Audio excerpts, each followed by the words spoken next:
নেতৃত্ব সুসংহত করতেই বাংলাদেশ সহ আশেপাশের দেশগুলোর সঙ্গে সম্পর্ক উন্নয়নে জোর দিচ্ছে ভারত।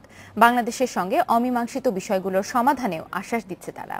ভারতের পররাষ্ট্রমন্ত্রী সুষমা স্বরাজের সফরকে ঘিরে এমনটাই ভাবছেন কূটনীতিক ও আন্তর্জাতিক সম্পর্ক বিশেষজ্ঞরা। ভৌগোলিক অবস্থান এবং প্রতিবেশী দেশ হওয়ায় ভারতের কাছে বাংলাদেশের গুরুত্ব অনেক বেশি। দুদেশের ব্যবসা, রাজনীতি ও নিরাপত্তার বিভিন্ন দিক নির্ভর করছে পারস্পরিক সহযোগিতার উপর। এজন্যই বিজেপি ক্ষমতায় আসার পর ভারত সরকারের পররাষ্ট্রমন্ত্রী হিসেবে প্রথম সফরের জন্য বাংলাদেশকে বেছে নিয়েছেন সুষমা স্বরাজ। সীমান্তে হত্যা, অবৈধ অনুপ্রবেশ, সীমানা নির্ধারণ, ছিটমহল, অভিন্ন নদীর পানি বন্টন সহ বেশ কয়েকটি অমীমাংসিত ইস্যু রয়েছে দুদেশের মধ্যে।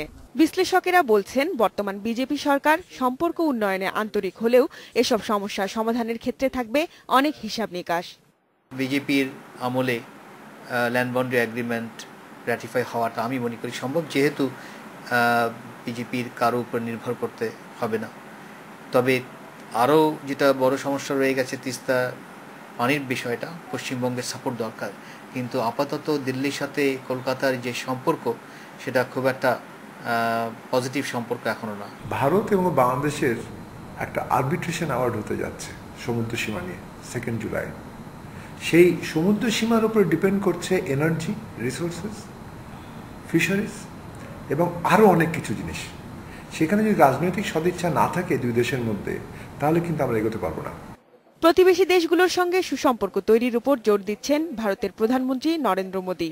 এর পেছনে উপমহাদেশে তার নেতৃত্ব ও ভাবমূর্তি রক্ষার প্রয়াস মুখ্য বলে মনে করছেন বিশ্লেষকেরা। পশ্চিমা দেশের সাথে যেহেতু তার সম্পর্কটা এখন পর্যন্ত বলতে গেলে বড় আকারে হয়নি, সেখানে একটা ইমেজ সংকট রয়ে গেছে তার। বিজেপি সরকার এবং নরেন্দ্র মোদী ইমেজটা বাড়ানোর সবচেয়ে সহজ উপায় হলো এই উপমহাদেশে একটা বড় ধরনের পজিটিভ সম্পর্ক যদি করতে পারে। বাংলাদেশে একটা জিও স্ট্র্যাটেজিক একটা ইম্পর্টেন্স আছে।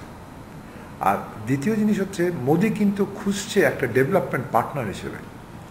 আমাদের ভুললে চলবে না যে বাংলাদেশ ভারতের জন্য 5ম ওদের এক্সপোর্ট ডেস্টিনেশন। সুষমা স্বরাজের এবারের বাংলাদেশ সফরেই সব অর্জন আসবে বলে মনে করছেন না বিশেষজ্ঞরা। তবে একে ইতিবাচক একটি পদক্ষেপ হিসেবে দেখছেন তারা। খাদিজাতুল কোবরা, ইন্ডিপেন্ডেন্ট নিউজ, ঢাকা।